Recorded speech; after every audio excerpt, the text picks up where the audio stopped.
अब तक हमने देखा जिनवू और यो मिलकर बहुत सारे डंजन्स को क्लियर करने लगते हैं जो कि यो ने अपने पैसों से खरीद लिए होते हैं ताकि वो अपनी ऑर्गेनाइजेशन को बनाने के लिए मिनिमम नंबर ऑफ गेट्स को क्लियर कर सके। और यहाँ हम देखते हैं उन गेट्स को क्लियर करने की वजह से जिनवू का लेवल बहुत तेजी से बढ़ने लगता है और उसे एक जॉब चेंजिंग क्वेस्ट आता है जिसे करने के लिए वो वहाँ से चला जाता है। और अब आगे तब यहाँ जिनवू उस जॉब चेंजिंग क्वेस्ट को पूरा करने के लिए शहर से दूर आ जाता है और सोचता है लेवल 40 तक पहुँचने के बाद मुझे ये क्वेस्ट मिला है। इससे पहले मैं 2 डंजन में गया हूँ जिसे मैंने चाबी से खोला था और इसके अलावा मैंने पेनल्टी और अर्जेंट क्वेस्ट किया है, पर ये पहली बार है जब सिस्टर ने डायरेक्टली मुझे ये क्वेस्ट दिया है। तो क्या इसका मतलब ये बाकी सबसे अलग है? और इसमें तो मैं ये भी चूज कर सकता हूँ कि मैं इसे कब स्टार्ट करना चाहता हूँ, जिसका मतलब ये मुश्किल हो सकता है। तो इसका मतलब इस क्वेस्ट के अंदर उतनी ही अच्छी स्किल्स मिल सकती हैं, तो इसलिए अब मुझे स्ट्रॉन्ग बनने के लिए इसके अंदर जाना ही होगा। और तब जिनवू उस क्वेस्ट को एक्सेप्ट कर लेता है और तब वहाँ पर सामने एक गेट खुल जाता है। मैं तो अपने डेली क्वेस्ट को पूरा करना भूल ही गया, पर चलो कोई बात नहीं, मैं वापस आकर उसे पूरा कर लूंगा। तो चलो सबसे पहले इस डंजन को क्लियर किया जाए और देखा जाए कि आखिरकार इसके अंदर है क्या। और तब वो अंदर चला जाता है जहाँ हम देखते हैं इग्रिस उसका इंतजार कर रहा होता है। तभी हम देखते हैं जो अपने फादर के साथ लंच पर गया होता है और वहाँ उसका भाई जिनसुंग आ जाता है। तो यहाँ जिनवू के अंदर पहुँचते ही उसे नोटिफिकेशन आती है जिस पर लिखा होता है कि वो ना ही यहाँ पर पोशंस को यूज कर सकता है और ना ही फुल रिकवरी को, और इस डंजन को क्लियर किए बिना ना ही वो बाहर जा सकता है। तभी हम देखते हैं वहाँ एक नाइट आ जाता है और जिनवू अपना डैगर निकालकर लड़ने के लिए तैयार हो जाता है। तब वो दोनों एक दूसरे पर हमला कर देते हैं। तब जिनवू देखता है कि उसके अटैक का उस नाइट पर कोई असर नहीं होता। तब वो नाइट जिनवू पर हमला कर देता है और जिनवू उसके हमले को रोककर उसके दूसरे हमले को डॉज कर देता है और अपने डैगर से फिर से उस पर हमला कर देता है। पर जिनवू नोटिस करता है कि उसका डैगर उस आर्मर को भेद नहीं पा रहा होता और तब उसे सांप के साथ अपनी लड़ाई याद आती है जिसमें उसने उस सांप के आर्मर के मजबूत होने के कारण उसे हाथों से मार डाला था। और जिनवू यहाँ पर यही करने की कोशिश करने लगता है और हम देखते हैं वो उस नाइट का सिर धड़ से अलग कर देता है। मैंने तो यहाँ पर अपनी फैटल स्ट्राइक वेस्ट कर दी है और अब ना ही मेरी कोई इंजरी और ना ही मेरी कोई मैजिकल पावर रिकवर होगी, पर तुम लोगों को इससे क्या ही फर्क पड़ता है। तब यहाँ हम देखते हैं योको सोच रहा होता है। तब उसके फादर उसे खाना खाने के लिए कहते हैं और उसके भाई से ऑर्गेनाइजेशन के बारे में पूछते हैं। तब जिनसुंग कहता है मैं उसी काम पर लगा हुआ हूँ, पर S rank Hunter Ming Bing you और चाहे ने मेरा ऑफर डिक्लाइन कर दिया है, पर इससे मेरे प्लान में कोई फर्क नहीं पड़ेगा। हम लोग इस टाइम अलग अलग कंट्रीज के हंटर्स के साथ नेगोशिएट करने की कोशिश कर रहे हैं और मुझे पूरा यकीन है कि अगर हम उन्हें पैसे देंगे तो वो जरूर आएंगे। यो, मुझे पता है कि तुम भी कुछ कर रहे हो क्योंकि तुमने बहुत सारे सी रैंक गेट्स को खरीदा है, जिसका मतलब तुम कुछ बड़ा सोच रहे हो। पर ध्यान रखना, अगर ये मजे के लिए है तो ये बिल्कुल सही है, और अगर तुम मेरे रास्ते में आए तो मैं तुम्हें नहीं छोड़ूंगा। तो यो सोचता है मेरे भाई को नहीं पता कि जिनवू आखिरकार कितना स्ट्रॉन्ग है और मैं जिनवू की स्ट्रेंथ से बहुत कुछ हासिल कर सकता हूँ। तब यहाँ हम देखते हैं जिनवू अपने हाथों से उन नाइट्स को हरा रहा होता है, पर हम देखते हैं वो कुछ ज्यादा ही होते हैं। तभी एक मॉन्स्टर गायब होकर उस पर हमला करने लगता है, पर जिनवू बच जाता है और कहता है तो यहाँ पर ऐसे मॉन्स्टर्स भी हैं जो कि स्टेल्थ की पावर को यूज कर सकते हैं और ऊपर से तो यहाँ पर जादूगर भी हैं जो कि फ्लैश मैजिक यूज कर रहे हैं। आखिरकार ये किस तरह की जगह है? ऐसा लग रहा है कि यहाँ पर मेरी सारी पुरानी बैटल्स दोहराई जा रही हैं। ये क्वेस्ट तो सच में मैंने जितना सोचा था उससे भी ज्यादा हार्ड है, तो मुझे इन सबको हराने के लिए अपनी अलग अलग एबिलिटीज का यूज करना होगा। जैसे कि मैं नाइट्स को हराने के लिए स्ट्रेंथ का यूज कर सकता हूँ और असैसिन्स को हराने के लिए परसेप्शन का। मैं बिना स्ट्रेंथ के नाइट्स पर हमला नहीं कर सकता और अगर मेरी परसेप्शन ज्यादा कम हुई तो मैं असैसिन्स को भी डिटेक्ट नहीं कर पाऊंगा। पर यहाँ पर सबसे बड़ी प्रॉब्लम ये जादूगर है क्योंकि इन्हें हराने के लिए इंटेलिजेंस की जरूरत है और मैंने इंटेलिजेंस में ज्यादा पॉइंट्स इन्वेस्ट नहीं किए हैं, जिस वजह से मैं अपनी मैजिकल पावर को अच्छे से यूज नहीं कर पा रहा हूँ और अब तो मैं थकता भी जा रहा हूँ। पर मुझे जल्द से जल्द ये लड़ाई खत्म करनी होगी। तब हम यहाँ देखते हैं चोई अपनी टीम के साथ जेजू आइलैंड पर जाने के लिए तैयार होता है। तब यहाँ जिनवू सारे मॉन्स्टर्स को हरा देता है और उसे वहाँ से रिवॉर्ड्स मिलते हैं, जिसमें हम देखते हैं जिनवू को आर्मर मिलता है जिसे पाकर वो बहुत ज्यादा खुश हो जाता है। ये तो सच में बहुत लाइट वेट है। वैसे मुझे फील तो नहीं हो रहा है, पर मुझे लग रहा है कि मैं लेवल अप कर रहा हूँ और मुझे यहाँ पर कुछ आइटम्स और कॉइन्स भी मिले हैं और अब मेरी थकान भी दूर हो गई है। तो अब मुझे नेक्स्ट स्टेज पर जाना चाहिए। और तब हम देखते हैं जिन्वू एक दरवाजे के पास पहुंच जाता है। पता नहीं इस दरवाजे के दूसरी तरफ कौन सा स्ट्रॉन्ग ओपोनेंट मेरा इंतजार कर रहा है, और अब जब मैं उसे बिना हराए यहाँ से नहीं जा सकता तो मेरे पास आगे बढ़ने के अलावा कोई ऑप्शन नहीं है। और तब वो उस दरवाजे को खोल देता है जिसके अंदर से उसे बहुत खतरनाक ऑरा महसूस होता है, और तब वो अंदर चला जाता है। जहाँ हम देखते हैं वहाँ चारों तरफ मशाले जल जाती हैं और सामने एक किंग का तख्त होता है जिसकी रखवाली के लिए एक नाइट वहाँ आ जाता है। तब जिन्वू सोचता है मेरी पूरी बॉडी डर के मारे कांप रही है और मुझे यहाँ पर वैसा ही ऑरा महसूस हो रहा है जैसा मुझे डबल डंजन में महसूस हुआ था। तो ये है knight commander Agris the blood red. इसका नाम तो डार्क रेड कलर में है, तो इसका मतलब इसका लेवल मुझसे बहुत ज्यादा है। ये एक नाइट है जो कि खाली तख्त की रखवाली कर रहा है। पता नहीं अब इसके साथ लड़ाई में मेरा क्या हाल होगा। और तब वो दोनों ही लड़ने के लिए तैयार हो जाते हैं और हम देखते हैं इग्रिस बहुत ज्यादा स्पीड से जिन्वू पर हमला कर देता है और जिन्वू उसके हमले से बच जाता है और सोचता है इसने तो पिलर को बड़े आसानी से काट दिया। और तो वो जिन्वू पर हमला करके उसे दूर फेंक देता है और उसके पास पहुंचकर उसकी पीछे की दीवार को तोड़ देता है। तो जिन्वू सोचता है ये सिर्फ स्ट्रॉन्ग नहीं है बल्कि बहुत ज्यादा तेज भी है। और तब इग्रिस जिन्वू पर हमला करके फिर से पटक देता है और उस पर फिर से हमला कर देता है। और हम देखते हैं जिन्वू फिर से उसके हमले से बच जाता है और सोचता है इससे इतना भारी आर्मर पहन रखा है और ये फिर भी इतनी तेजी से मूवमेंट्स कैसे कर पा रहा है, ये तो सच में बहुत ज्यादा स्ट्रॉन्ग है। तब जिन्वू उस पर हमला कर देता है पर हम देखते हैं उसके हमलों का इग्रिस पर कोई असर नहीं हो रहा होता। तब वो देखता है कि उसका डैगर उसके आर्मर को चीर भी नहीं पा रहा होता। और तब इग्रिस अपनी तलवार से जिन्वू पर हमला कर देता है पर जिन्वू अपने डैगर से उसके हमले को रोक देता है और तब इग्रिस जिन्वू को दूर फेंक देता है। तब जिन्वू सोचता है चाहे मैं इसकी स्पीड तक पहुंच गया हूँ पर मैं इसकी पावर का मुकाबला नहीं कर सकता और मेरा डैगर भी इसके आर्मर के आर पार नहीं जा सकता। तो क्या मैं सच में इसे हरा पाऊंगा? ये एनिमी तो मेरी इमेजिनेशन से भी ज्यादा ताकतवर है। वैसे तो मुझे नहीं लगता कि मैं इसे बिना डैगर के हरा पाऊंगा, पर मैं इसे बस इसी तरह ही डैमेज दे सकता हूँ। तब हम देखते हैं जिन्वू को खाली हाथ देखकर इग्रिस भी अपनी तलवारों को छोड़ देता है ताकि लड़ाई बराबरी की हो सके। तब यहाँ हंटर एसोसिएशन के प्रेसिडेंट और उनका असिस्टेंट वू देर रात तक काम कर रहे होते हैं और तभी उन्हें हंटर चॉय का फोन आ जाता है। तब प्रेसिडेंट कहते हैं तो क्या तुम लोग जाने के लिए तैयार हो? बिल्कुल, पर सबसे पहले मैं इस बात के लिए थैंक यू कहना चाहूँगा कि आप लोग इसके लिए मान गए। मुझे तो ये मानना ही था क्योंकि तुम बार बार मीडिया के सामने जेजू आइलैंड की बात कर रहे थे, तो इसलिए पब्लिक को वो ट्रेजेडी याद आ गई और हमें ये डिसीजन लेना पड़ा। मैं तो बस यहाँ पर बहती गंगा में हाथ धो रहा हूँ। पर क्या वो लोग तुम्हें बाद में इसके लिए ब्लेम नहीं करेंगे क्योंकि तुम खुद ट्रबल को ढूंढ रहे हो? मैं इसके लिए तैयार हूँ, पर तुम थोड़ा ध्यान रखना, जेजू आइलैंड सच में बहुत ज्यादा खतरनाक है। मुझे इसके बारे में पता है। हमारा मिशन बस वापस जाकर एक छोटा अटैक करना है ताकि हमें एनिमी की स्ट्रेंथ और साइज के बारे में पता चल सके। वो जेजू आइलैंड की थर्ड बैटल मेरे लिए अभी भी खत्म नहीं हुई है। तभी हम यहाँ देखते हैं इग्रिस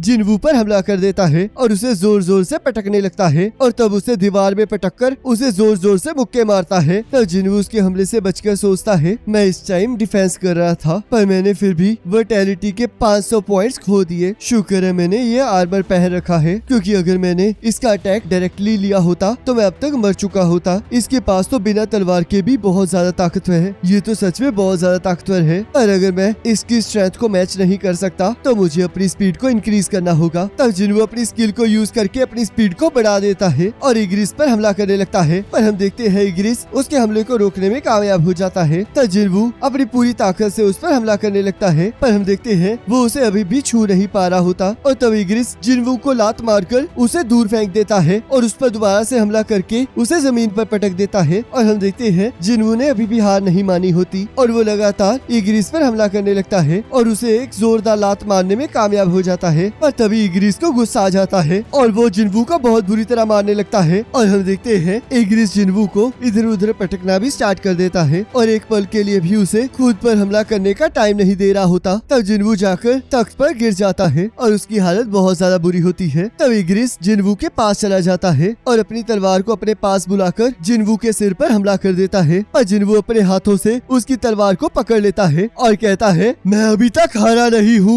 और उसकी तलवार को दूर फेंककर अपने डैगर से उसकी आंख पर हमला कर देता है जिससे इग्रिस को बहुत ज्यादा दर्द होना स्टार्ट हो जाता है। तब जिन्वू इग्रिस को पकड़कर जोर से दीवार में पटक देता है और अपने डैगर को दोबारा से अपने हाथों में बुलाकर उसके गले में मार देता है, पर हम देखते हैं वो कट ज्यादा गहरा नहीं होता। तब जिन्वू पूरी तरह से पागल हो जाता है और पूरी जोश से इग्रिस को मारना स्टार्ट कर देता है और अपने डैगर को उसकी गर्दन के आर पार कर देता है, जिससे हम देखते हैं वो उसे हराने में कामयाब हो जाता है। तब जिनवू सोचता है ये सच में बहुत ज्यादा खतरनाक था, मैं तो लकी था कि मैं इसे हरा पाया। ये तो स्किल, स्ट्रेंथ और एक्सपीरियंस तीनों में मुझसे बहुत ज्यादा आगे था। तो अगर मैंने कोई गलती की होती तो मैं अब तक मर चुका होता। और तब उसे 4 रिवॉर्ड्स मिलते हैं, जिसमें से एक में उसे 1.5 मिलियन गोल्ड कॉइन्स मिलते हैं, दूसरे में उसे इग्रिस का हेलमेट मिलता है जो कि एस रैंक का होता है, और उसके अलावा इक्विपमेंट्स मिलते हैं जो कि उसके फिजिकल डैमेज को 15% कम कर देंगे और उसकी वाइटैलिटी और स्ट्रेंथ को 20% बढ़ा देंगे। तीसरी में उसे रूलर्स हैंड स्टोन मिलता है जिसे तोड़कर वो एक स्किल ले सकता है, और लास्ट में उसे टेलीपोर्टेशन स्टोन भी मिलता है। और तब जिनवू सोचता है तो क्या ये मुझे इसलिए मिला है क्योंकि ये क्वेस्ट अभी तक पूरा नहीं हुआ है। तभी हम देखते हैं वहाँ पर बहुत सारे गेट खुल जाते हैं और नोटिफिकेशन में आता है कि जितनी देर तुम यहाँ पर टिकोगे उतने ज्यादा तुम्हें एडवांस पॉइंट्स मिलेंगे जो कि तुम्हें उतने ही हायर क्लास तक पहुँचाएंगे। तब हम देखते हैं वहाँ पर बहुत सारे एनिमीज इकट्ठे आने लगते हैं। तब जिनवू सोचता है अगर ये सभी लोग इग्रिस की तरह हुए तो मैं तो कुछ सेकंड्स भी नहीं टिक पाऊंगा, पर मेरे हिसाब से ये इतने भी ताकतवर नहीं है, बस बहुत ज्यादा है। तब यहाँ हंटर चॉय और उसकी टीम जेजू आइलैंड के लिए निकल जाती है और यहाँ जिनवू उन नाइट्स के साथ लड़ते हुए सोच रहा होता है मैं इन्हें चाहे जितनी मर्जी बार मार लूं पर ये फिर भी उन गेट से आते ही जा रहे हैं। इस क्वेस्ट में ये चीज देखी जाएगी कि मैं यहाँ पर कितनी देर टिक पाता हूँ, तो इसलिए मैं इन सब से छुप जाऊंगा। और तब वो अपनी स्ट्रेंथ को यूज करके वहाँ पर छुप जाता है, पर हम देखते हैं एक दुश्मन जादूगर उसे ढूंढ लेता है और तब वो नाइट्स उस पर हमला कर देते हैं। तब जिनवू को उनके साथ लड़ने के अलावा कोई रास्ता नहीं सूझता। तब एक नाइट उसकी पीठ पर वार कर देता है जिससे जिनवू को चोट आती है। तब जिनवू उस नाइट को हराकर सोचता है क्या मुझे यहाँ पर सिर्फ 5 ही मिनट हुए हैं, अब मेरा यहाँ पर रहना खतरे से खाली नहीं है, तो मुझे इस टेलीपोर्टेशन स्टोन को यूज करना ही होगा। तभी हम देखते हैं एक नाइट उसके हाथों से उस स्टोन को नीचे गिरा देता है और बाकी सारे नाइट्स मिलकर जिनवू पर हमला कर देते हैं और इसी के साथ एपिसोड खत्म हो जाता है। अब नेक्स्ट एपिसोड का लिंक आपके स्क्रीन पर आ रहा होगा, आप उस पर क्लिक करके अगले एपिसोड को देख सकते हो।